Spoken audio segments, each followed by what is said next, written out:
Për herë të parë në vendin tonë është zhvilluar Kupa e Republikës për garat me biçikleta elektrike, një aktivitet i ri sportiv që shënon një hap të rëndësishëm për zhvillimin e ciklizmit alternativ në Shqipëri. Gara e tipit cross country u zhvillua në një etapë dy ditore që lidhte Tiranën me Beratin dhe Anasjeltas. 10 ciklistë nga kategoritë të ndryshme morën pjesë në këtë sfidë, duke përballuar kushte të vështira terreni.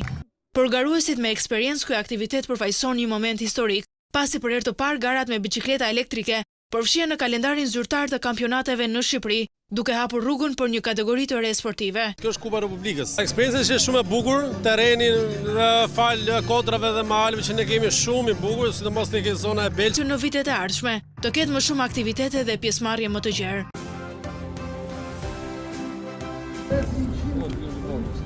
E 60 kilometra gjatë dhe do filloj direkt nga ndarja e çmimeve për kategorinë e celularit.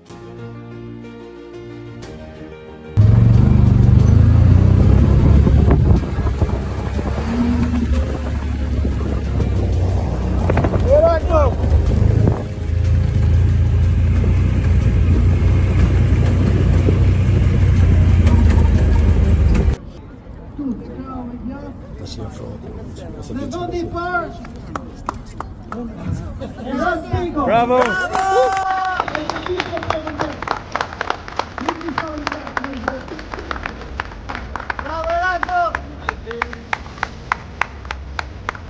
Randi, fitojnë basi kupën e parë të Republikës për e-mountain bike, që është dojmë nga bëjmë të një tjetër, në më shumë pjesëmarrje. Randi do të flasë për të fitore kupën e parë.